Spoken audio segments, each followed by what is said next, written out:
Welcome to the show. My name is James Nielsen Watt, and in this show, we interview interesting, inspiring, and successful people so you can learn the secrets to success and can play the game of life, business, health, and happiness better. And the philosophy we take here is if I'm leveling up my game, you get to level up yours as well. So get ready to listen to some inspiring people who have figured out how to have success in all areas of life: health, happiness, wealth, business. We're going to be interviewing them in this show so that you can learn the secrets to success that they share with practical advice that you can take and use today. So if you enjoy the show, please subscribe, please leave us a review, and please share it with your friends, because if I can help you and you can help others, then we can help more people together and we can all level up our game together.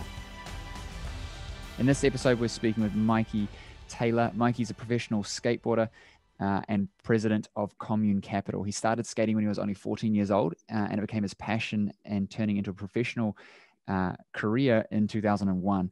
Everything was going smoothly. He held lucrative sponsorship contracts with DC Shoes, GoPro cameras, and Alien Workshop, but he always kept in his mind he needed to be financially free and that skateboarding wouldn't last forever.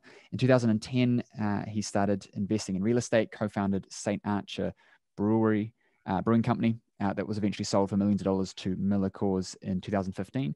And from that point on, he founded his current company, Commune Capital, in 2018. Welcome to the show, Mikey. Hey, thanks for having me. Super excited to have you on. I think you got an interesting background, and we're kind of talking pre-show. You know what I mean? I was like, did you break your ankle, or what was the reason that you decided to get into business? Run us through that. Tell us about your journey, because, you know, as a kid and getting into the professional scene and kind of getting known, and that's kind of like the dream, right? Like, especially in anything like sports, but especially skating, I think there's always this dream of like, man, I'm gonna make it, and for what it seems like you had, but then you got to a point intelligently, so maybe, and thought, you know, this might not last forever. Whereas I think that a lot of guys don't think that. They think the party can keep going. What was it? Tell us about your background and why you made that transition, and why it was different for you, why you thought about it differently. Okay. So I guess to start, yes, like when you're an athlete and, you know, you love your craft and then it turns into a career, it's a dream come true, right? For a lot of us though, especially in skateboarding, we don't make enough for that to be it, right? It's not like we're making 50, 100 million bucks and we are good, you know? So it's a blessing, yes, but it's like almost like a curse as well. It's so weird to say that, because you have your passion, it turns into a career, it's all you want to do, but you can't do it forever. And you're going to have to figure out what you're going to do next, right? So kind of life after skateboarding is inevitable for us, or retirement 1.0 is going to kind of happen. And then we're going to have to move into 2.0. The hard part is the longer you're a pro skateboarder, the harder that transition becomes. And so you have this feeling of like you're living on borrowed time.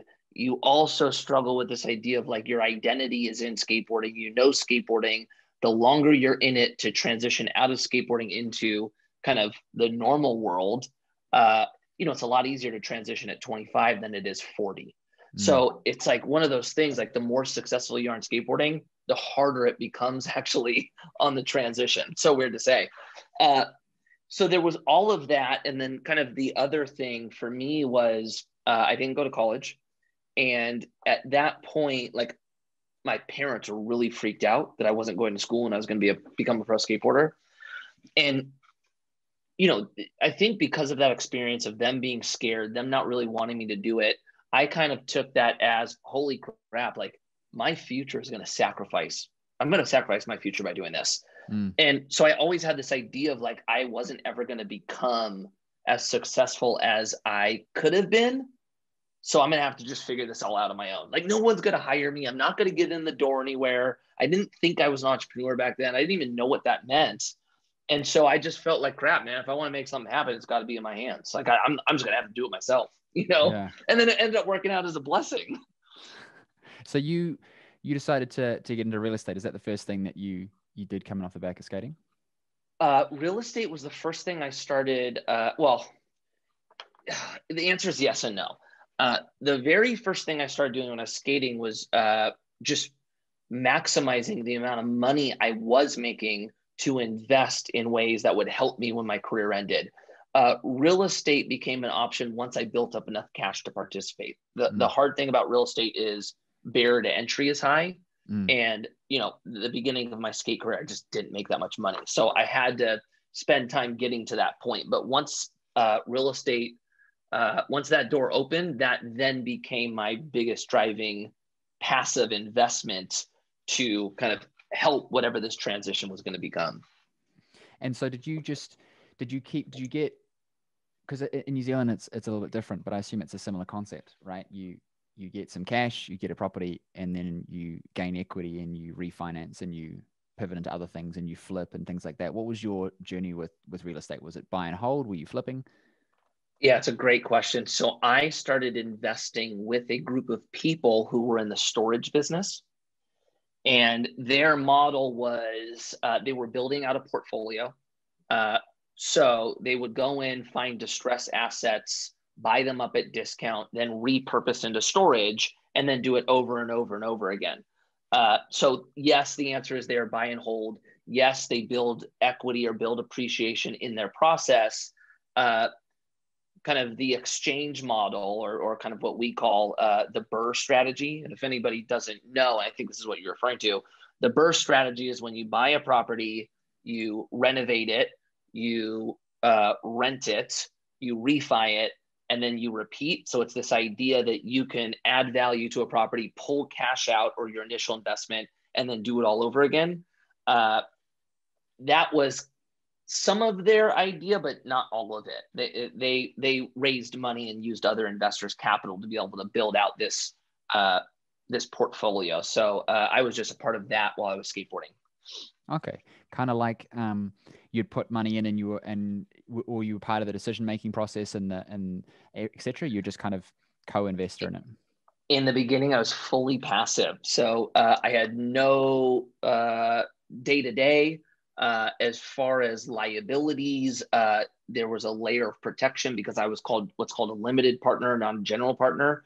And so I made money because my money was in the deal. They made money because they were working on the deals.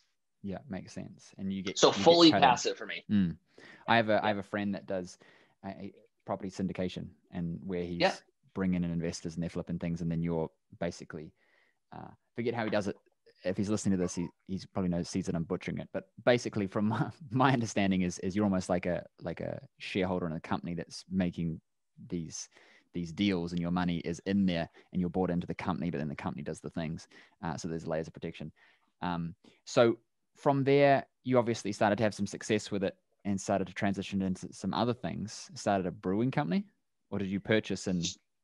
No, that was my first business endeavor, was starting a craft brewery with two of my really close friends.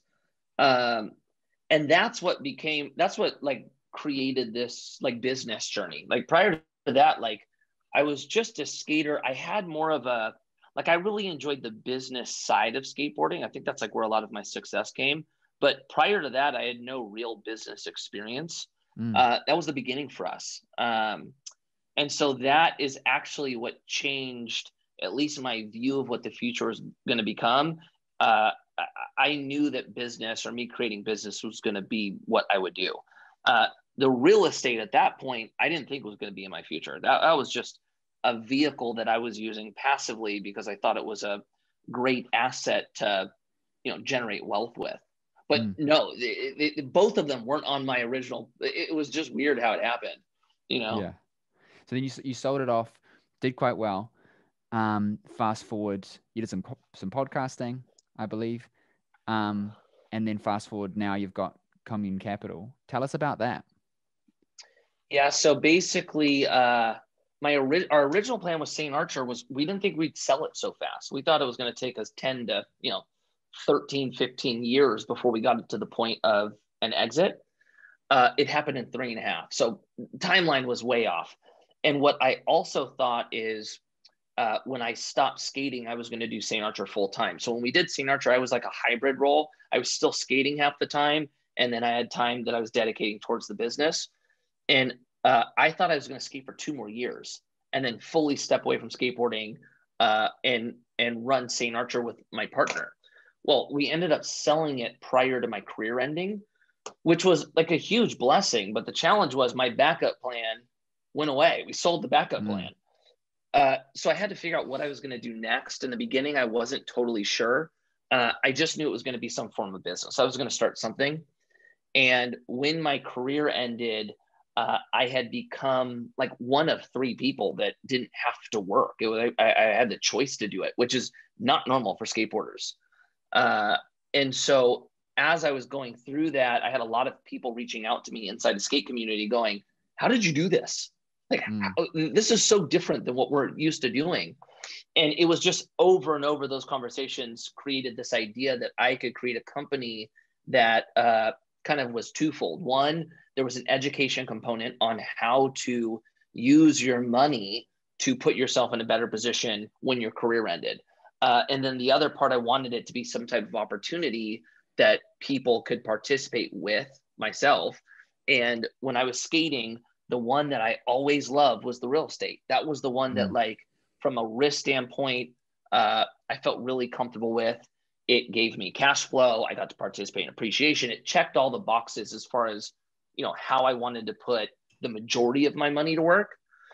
And so I ended up starting a business where instead of me selling a product, we were selling an investment, but there's also the business element to it because we were creating the business. So it was almost like bringing both of those worlds together.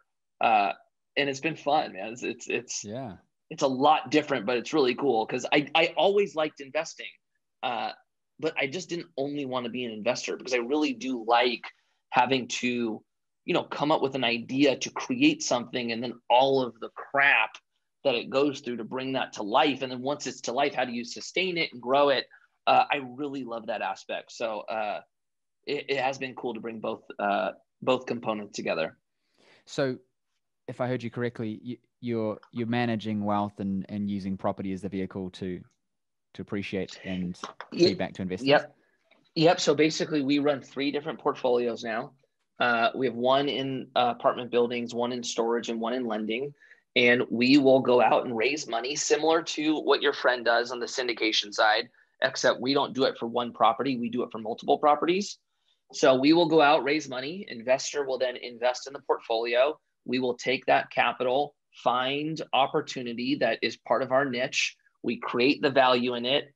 We manage it. And then when that process is done correctly, we then distribute a return for investors. And then we, as the managers, get to participate in that as well. So that is our business. And then on social media, all of our content is created around financial literacy, just trying to teach people about money because I don't know how it is out there, but in America, our schooling system just decided to skip that phase completely. They don't talk about money at all.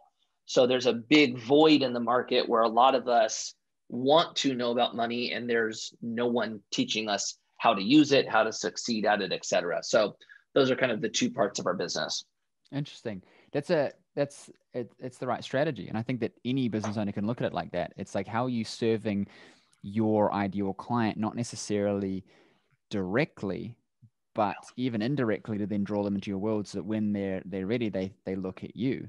There's an example of, I forgot who said this, but there's a channel that they do insurance for like restored classic cars, some real hard niche to insure.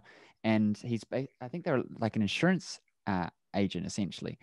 And they have this massive YouTube channel that's all just related to the types of cars and the audience and the people that love that stuff. And on every video is like, buy insurance for your car, basically through me.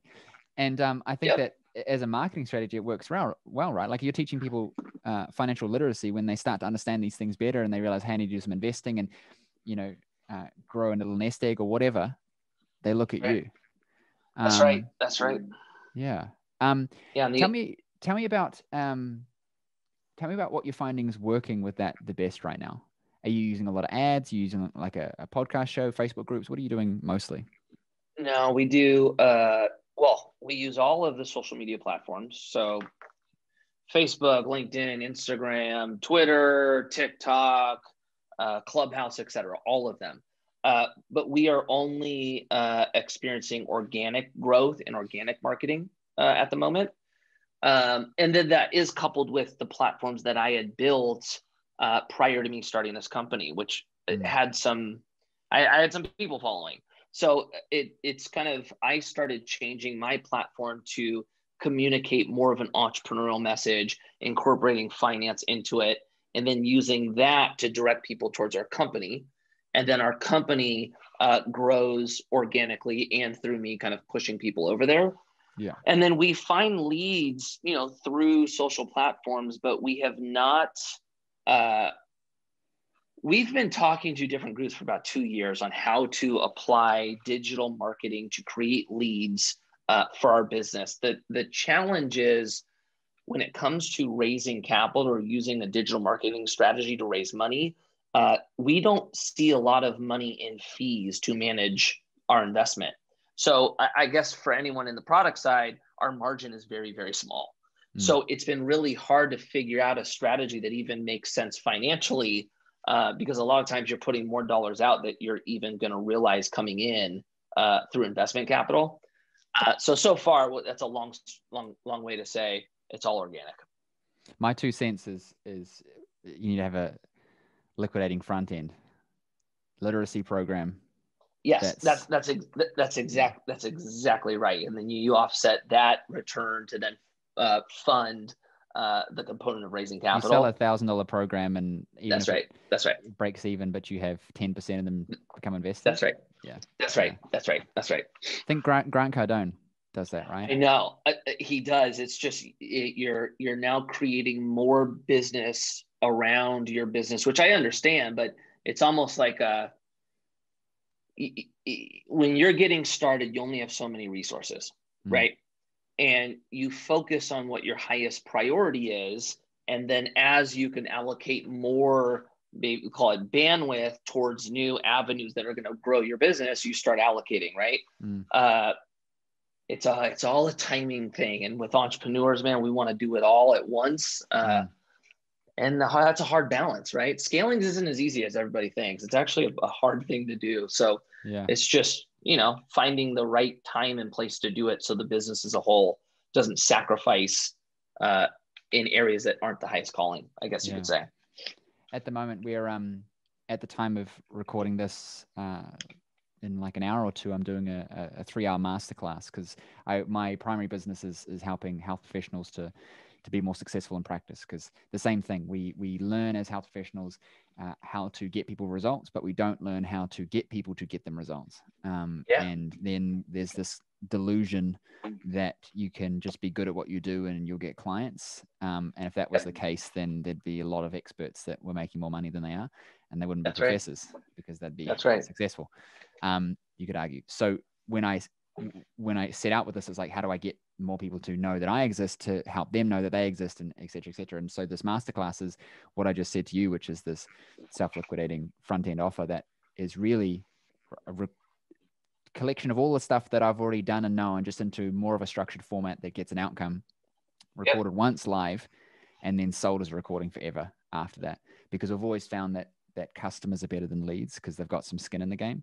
That's right. And if we can have things paying for themselves, then we could spend, $1,000 a day, $10,000 a day. Like, it doesn't matter because it's paying for itself. And now we're doing the organic growth, just not organically. We've done this a bit, but we're doing it a lot more stronger now, because it all comes down to average order value, right? Like, if you can sell a $7 product, but if your average order value is only $7, you're not covering any costs. So we're changing the model up a bit from upsells to bigger front end, but that's what we're working on at the moment. And I think it's interesting. I love that. Grant Cardone's doing that, right? He's got all of his stuff, and then he's just saying, swipe up, give me $250,000. Grant, that's right. Grant has a really cool strategy because the product that he sells attracts the investor that would invest with him, right? The added challenge to this is not everyone can invest with us. You have to be an accredited investor to invest, right? So going down the idea of how do I create different avenues or funnels to drive people in, or how do I, use the investment as an upsell, you got to be very particular in a sense with, what avatar that wide net is grabbing to then take the percentage that would then look into becoming an investor, right? With Grant, you're attracting a sales guy who has the capability of making a lot of money, right? Mm. You do live events around entrepreneur, new capture for investors. So the cool thing about what we do is we're helping people understand and learn finance, right? But financial literacy is typically the beginning. And then investor becomes once you're typically knowledgeable and making enough money to participate. So one of the challenges is, and it's funny because it's turning into almost a mastermind in itself. How does your first product that's geared to add value and help people learn about money, that is not going to result in the right avatar to then come and invest with us, right? So then you have the kind of decision of, do you just use that to take the profits to then offset the loss that you're going to use to create the marketing campaign for the investor, right? Or do you create a system where your first product is attracting who the investor could be, similar to a Grant Cardone, and then you have this, huge funnel, and you're monetizing each avenue along the way. You know what I'm saying? But I'm with it. It's just figuring out the best place of attack for us. A lot of people, and I teach this in our program, is a lot of people create content and they want to do these things and they want to talk about this stuff. And I'm like, that's cool, but how are you monetizing this thing? Like, how is it turning into something? Because inevitably it has to be generating revenue so that you can continue to get your message out. If you actually care about helping people, then you need to be doing everything in your power to allow you to scale that. Otherwise, by extension, you're allowing people to struggle or suffer because you didn't do enough to be able to be present to be able to help them. That's my philosophy with it. And B, it has to be relevant. Otherwise, you're not drawing in the right people. So you can either 1, 2, or 3 step it. And I think that you've got to understand who your ideal client is when they're ready to buy, but also who they are when they're not quite ready to buy. That's right. And sometimes it's a longer play, and sometimes it's fast. But Grant's, like, sometimes you can do it direct. For example, we build a Facebook group around supporting people with, let's say, depression. If you're a counselor, and then all the people in the group are depressed, most likely, or know someone who is, and if you help depression, then you're bringing fish into a pond and then just fishing out of that pond. Or if bringing people together who have potential to be a client. And then, I think Grant's one is really interesting. It's very self-fulfilling, right? He's the social media personality of like awesomeness, and then runs these conferences on being awesome. And then he's like, by the way, buy my stuff and be awesome. And then invest with me and be awesome. And it's that the 10X brand, that whole thing, like the whole. Another example of that is Jake Paul at the moment. That's right. Dude is crushing it. As much as everyone hates him, I think he's a genius. And I think that too many people are enrolled in their emotions about stuff instead of just watching what's actually happening. Conor McGregor is who he is because of what he was doing, and Jake is doing the same thing. No one wants to watch two guys fight who are nice to each other and like each other. You want to have this hate, and so he's playing the game, and he's getting all the attention. He's top 10 pay-per-view fighter, I saw. In the top 10 ever. Jake Paul. He's the money. And the funny thing for me watching this is how many thirsty people there are who are like, oh, I'll fight you, I'll knock you out. And Jake's just sitting there saying, everyone just wants a payday now. They're all trying to play this part. And it's like, I get to choose. And I think that annoys a lot of people, is that really he's got the balls in his court. He's occupying the entire minds of everyone in MMA for free, rent free. But he's building this machine, and he's leveraging it. Like I heard that he was trying to get into NFL or something like that. Like that's his new, I don't know whether he's serious about that or not, but like he's pivoting to something there as well. And I think it's interesting. He's got followers. He's got an audience. A portion of his audience are going to be wanting to participate in these things. When he goes, and why is he top 10? Because he built a massive audience. And then he says, hey, who wants to watch me fight some guy that everyone thinks I'm going to lose to? Then he knocks him out in the first round. And like, I don't know, it's hilarious to watch. But when you break down the strategy, it makes so much sense. Just get everyone to stare at you and then sell them stuff. See, what the difference is, you and I are looking at the strategy, and everybody else is you're consuming it. You're not breaking it down, right? It's the idea of like, don't be the consumer, be the creator. Mm. Everyone getting caught up in the emotion is consuming it. They're not watching what's at play. Yeah. You know, I know, it's genius. A great analogy. He's got some interest. I think he's going to be a billionaire in Yeah, the next 20 years, because I wouldn't be he's surprised. he's his entire audience. He's what, like 24, 26, something like that. Yeah. He's got all of his audience who are just getting more involved with him, and they don't have money yet, but they're all gonna. Yeah. And he's just gonna have, you know, like Kanye, with everyone gave him crap when he was starting fashion lines and things like that. And now everyone wants to do it because he's a billionaire and he's crushing it. You know, Dre and his headphones, like, people are starting to understand the game. And I think that even at a micro level, like, we need to understand the game. How many eyes do we have on us in our community, in our small business, or whatever we're doing? Our audience needs to be seeing us. And you need to create opportunity to allow you to generate more eyeballs. And that's why I was saying before, like, that's why we're doing it, right? To generate eyeballs, you can either spend a lot of time or you can spend money. And if I can spend money, it's more scalable. So I'm going to do whatever I can to make it cost me nothing and or make me a bit of money, or minimal. Yeah. Like, if I can get my lead cost down to $1, effectively $1, because I spent 15 and generated 14, I can spend a hell of a lot more than if I'm spending 14, you know, up front to get that lead. But you got to lean into your talents. And Jake Paul is able to handle a lot of pressure, and really kind of, you know, his whole persona he's created, the problem child. This is planned. I think it's genius. It's planned. It's 100% planned. Totally agree with you. Yeah. But it's like, what do they say? Like, if you're ever wanting to do I'm going to butcher it, but like, you ever want to do anything meaningful, you have to be prepared to go against the grain. You have to be prepared to go counterculture and get haters and things like that. Because if you're not doing enough to generate any interest, and you're not doing it in a polarizing enough fashion, no one's going to care, and therefore no one's going to buy your stuff. Like, the reason that people want to buy Louis Vuitton is because of perceptions. And those perceptions were created to fill a need and stretch that need to make it a demand. And that's the nature of all things. Otherwise, you wouldn't want them in the first place. That's right. Totally agree. How have you gone about doing that, do you think, throughout your various careers and various being polarizing or creating? With skating, actually, I learned this after skateboarding. With skateboarding, I went through I loved what I did. All I wanted to do was skateboarding. I got introduced to people not liking me. And that was hard for me to deal with, actually. That was, I think, the hardest part about me being a pro skateboarder is learning how to cope with hate. And so I spent years trying to skate in a way that pleased everybody.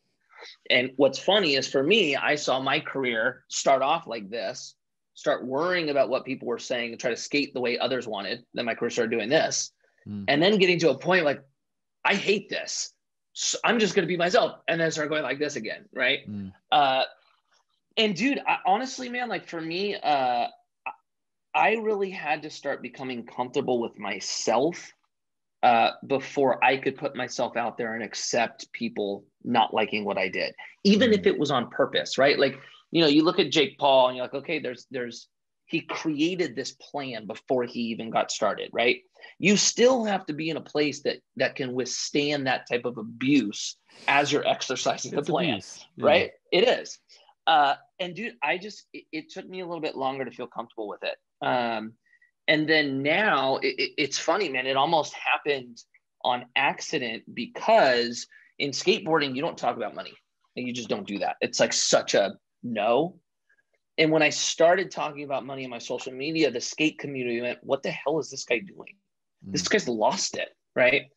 And then you started seeing some people go, wait, this is actually kind of cool. And so it's almost like, in the skate community, it's so not accepted that I became polarizing just doing it.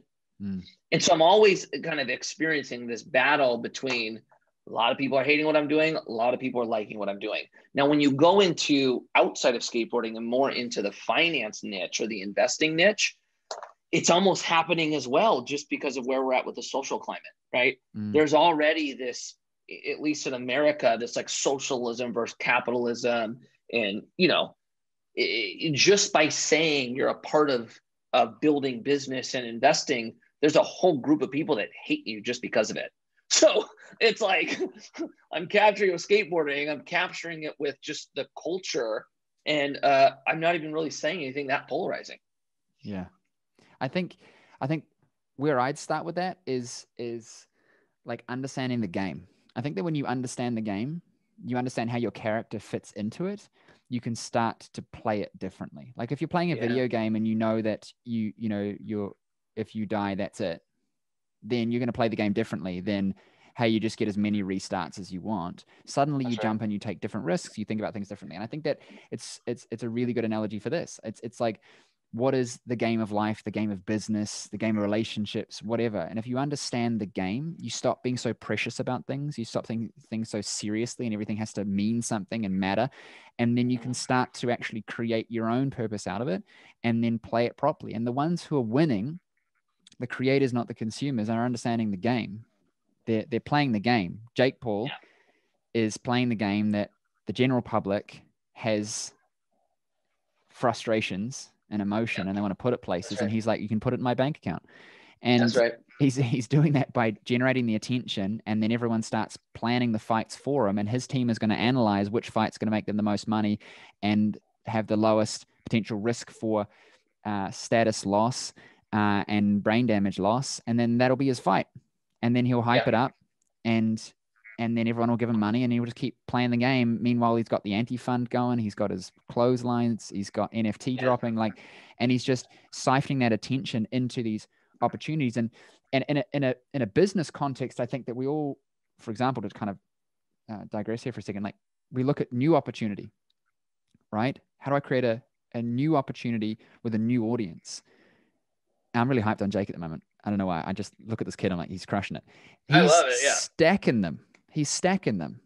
And I think that businesses leave so much money on the table. I think we all leave so much money on the table or in any aspect, to be honest. And by looking sideways instead of looking deep, how do you better serve the existing eyeballs that are there than constantly trying to generate new eyeballs by stacking opportunities, and your lifetime value per customer per eyeball gets bigger, you generate more revenue. But it starts with getting that attention, and then it pivots into how to serve it best. And he's doing that amazingly well. And it comes back to, he knows the game. He knows what character he needs to be in the game. And yes, you're right. It's like, you got to be comfortable with who you are, but I think you just got to be comfortable with your character. And if you look at yourself in the third person, who am I? I'm a father. What would that father be? Who would he need to be the best father? That business person, who would he need to be the best business person? I think that we stop taking it so personally and so seriously. I agree. I don't disagree with you. I'll jump in, man. Yeah, I don't. It's not that I disagree. I just, one, I think it depends on the person, right? But two, if I know what it's like to experience the abuse, right? It is not easy. It is. It's defeating, right? So even if you are playing the character, a lot of times the character becomes the person, right? We see this with actors all the time. If the foundation isn't strong, you're not going to go the distance once the abuse comes, right? That was at least my experience. It was like, even if I would have built out the character, right? Oh, that attack, it runs deep. You know what I'm saying? So I think for me, it was just, you have to come down to the foundation. You have to make sure the foundation is solid before you start moving into first gear, second gear, third gear, etc. And I'm not saying it to disagree, because I do agree with you. If you can create the character, in theory, it's not a personal attack. They're attacking the character, but they're attacking the system, and the system's created to achieve something. They just don't understand it, right? I'm with you there.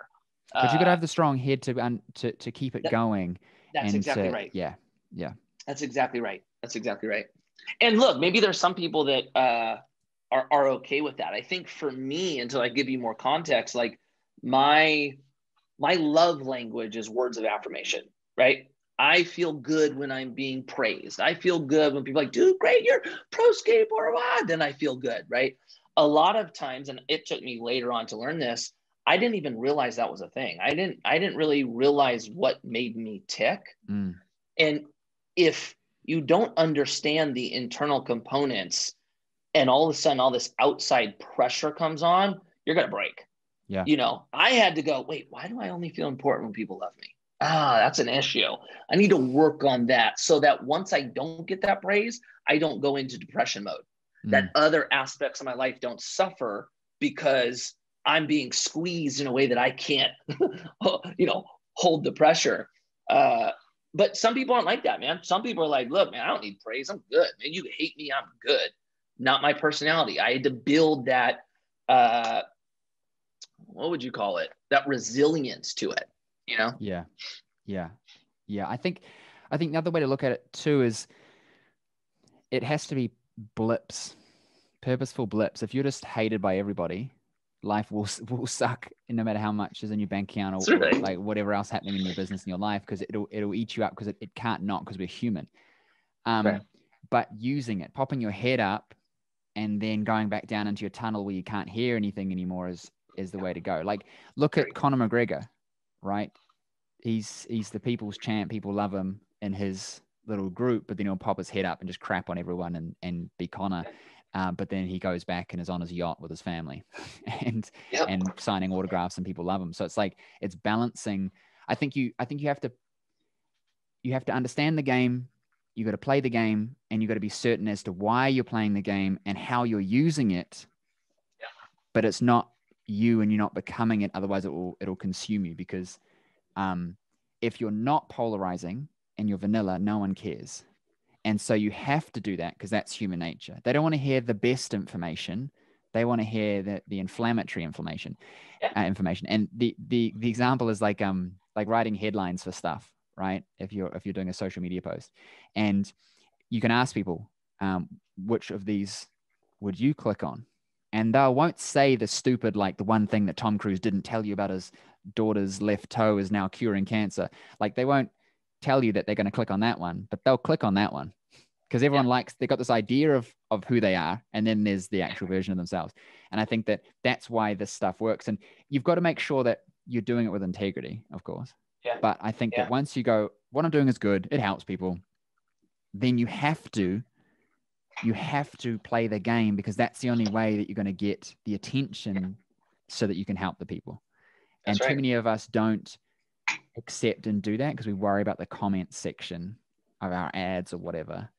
And now I enjoy it. I love reading stupid people's comments. Are you on TikTok at all? No, I missed that. And that, I really want, I go on there, but I get too addicted, man. Just endless hilarious videos. Seriously, you would love it, only because you're describing the strategy that you have to perform to be successful on TikTok, right? One, you have to capture attention right away. Headline. What stops them and goes, wait, what? What keeps them the whole way? But to the other part, so with TikTok, algorithms are the biggest driving factor for people to see the content, right? You use the right, if you use the right hashtag, that delivers your content to them first. And if you're directing it in the right way and it performs, then it gets sent out, right? So a lot of people do is, like, let's say I'm going to create a political piece, right? Let's say I'm a liberal.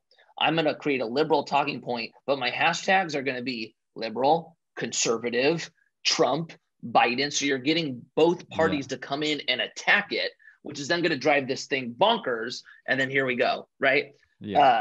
So it's exactly what you're saying. It's like, anytime I talk about Bitcoin, from a positive or negative, I'm going to include stocks, bonds, real estate, get all of them in to bicker over it.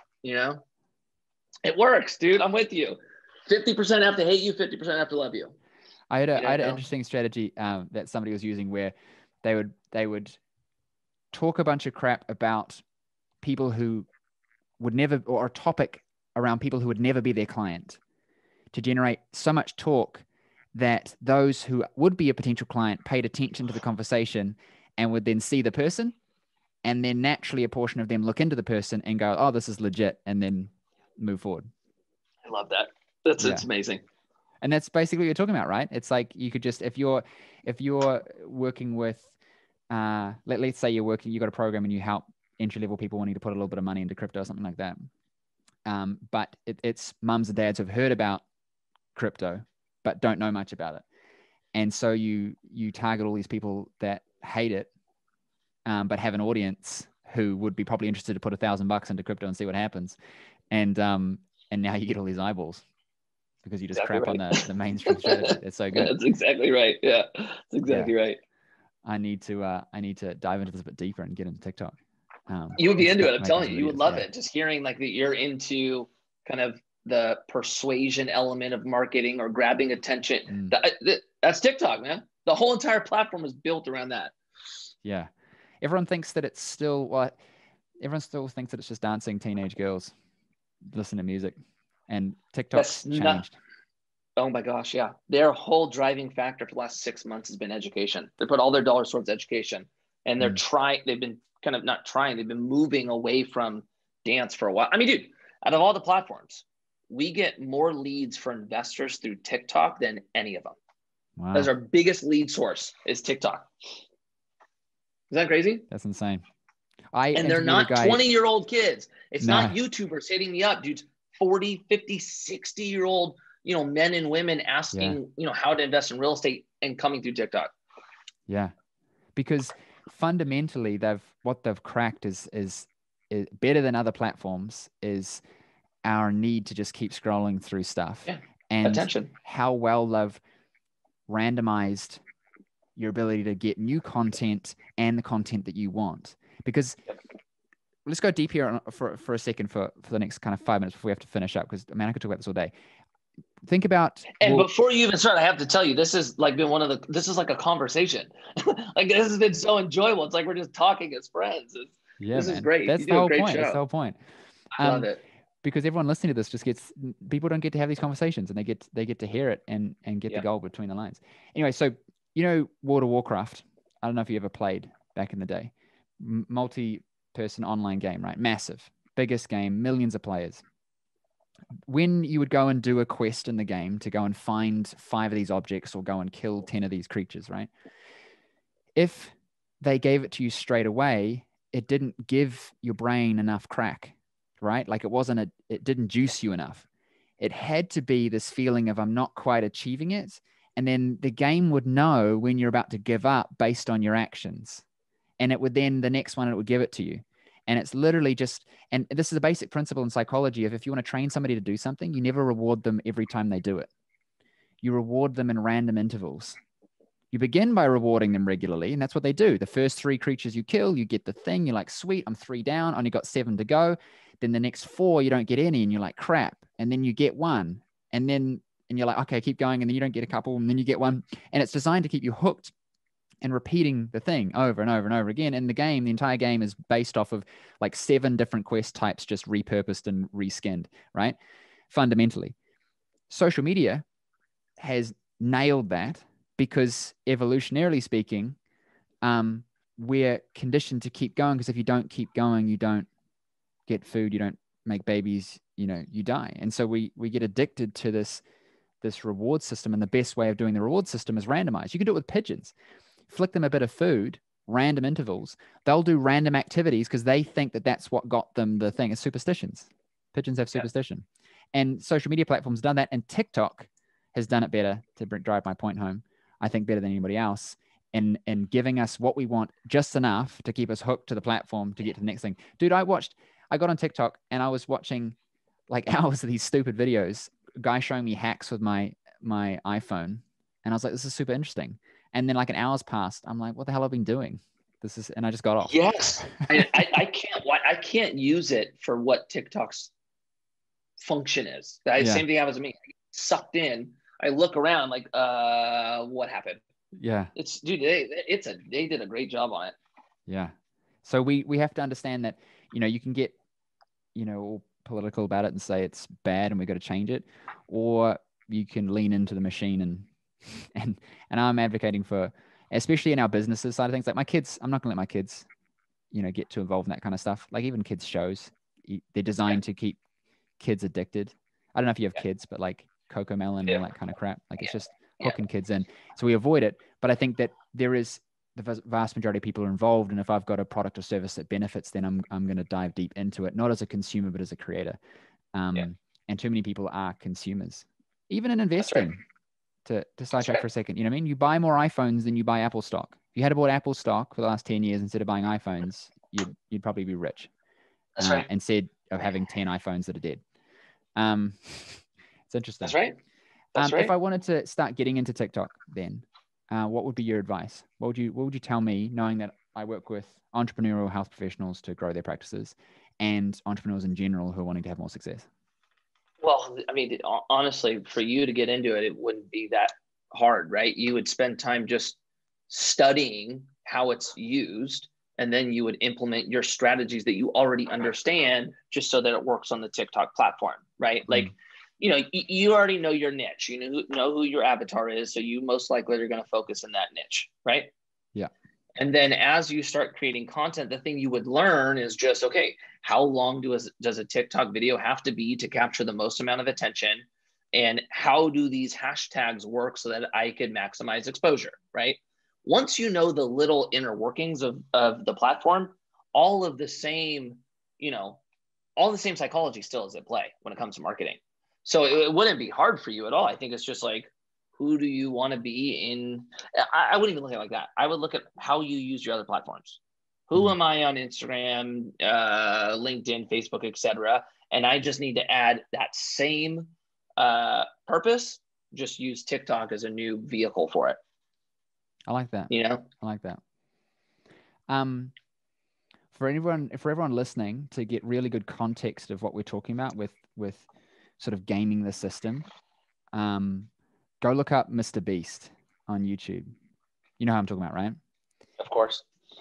Holy crap. So for everyone who doesn't know, this guy basically just gives away money and stuff. And he's got millions and millions of subscribers and is crushing it because he understands the game, which is like, I gave away a Porsche, and everyone's like, what? And they all go watch the video, and that's all of his videos in a nutshell. And he's doing insane. That's right. He nailed it. Yeah. So interesting. Go and watch it and then think, how do I maybe not give away a bunch of stuff, but like, how do I use, because what's actually happening here is he's capturing attention for people who are just scrolling around the internet looking for entertainment, and he's capturing eyeballs. And then he's doing, like we talked about with Jake Paul, of stacking the offers. I presume, I haven't dove too deep into them, but I'd assume there's merch, there's other stuff, and then there's ad revenue. Because once you have the attention, you can sell the attention stuff. And most platforms sell advertising, and YouTube. Facebook doesn't give you anything, but I think they're dabbling with that. But YouTube gives you something for it. But of us as business owners and influencers, our products and our services, we just have to get the attention of enough of the school of fish, the pond, that a good portion of them can be potential customers, and we have a good monetization avenues that mean that the value there is there, and it feeds it. Everyone tries to get too fancy. Healthcare is a great example of that. Everyone wants to build a referral-based practice because they're the best and blah, blah, blah. I'm like, it's not scalable. Stop trying to wait for people to come to you and give you people. Capture attention and then convert them. And that's what I spend all day doing is helping people realize that it's you want 1,000 eyeballs, not 10 who buy. You want 1,000, and then maybe there's 20 in there, because that's more and more scalable. But anyway, I digress. Dude, I could talk to you for hours. This is awesome. I need to get you on the show. I don't want to do this again. 100%. 100%. Sure. Where can our audience connect with you online? If you want to connect with me, Mikey Taylor, it's pretty much any platform, just put in my name. And then if you want to check out our company, it's Commune Capital, communecapital.com, or any platform, Commune Capital. Amazing. Thank you so much, man. Pleasure. This was fun. Heaps of fun. Heck yeah. We'll speak soon. Take it easy. Hit me up, for real. Thank you for listening to today's episode. Everything shared will be in the description of the episode, so you can go and grab that. Now, if you enjoyed the show and you want to listen to more, please subscribe, because every week we're releasing new episodes with inspiring people, successful people, so you can level up your game. So subscribe, and also leave us a review. We'd love to hear feedback about the show and your thoughts and opinions there as well. Now, if you want to have more success, whether it's in your life, whether it's in your business, we run live trainings every single week where you can get access to me, to coach you through everything from health, wealth, success, business. We're doing topics on all things that you need to live a better, more inspired and successful life. Live trainings every single week. Just visit jamesnielsenwatt.com/live and you can get access to that. Now, there's also a ton of resources that you get for just listening to the show. All of that will be in the description. So if you're watching this on YouTube, check the description. If you're listening to this episode, check the description. We've got a load of resources there for you to have more success in your life, whether it's relationships, investing, or in business. I'll see you on the next episode. And as always, subscribe, leave a review, and tell your friends, because there's somebody else that needs to be hearing this, and maybe you're their opportunity to help them level up their game.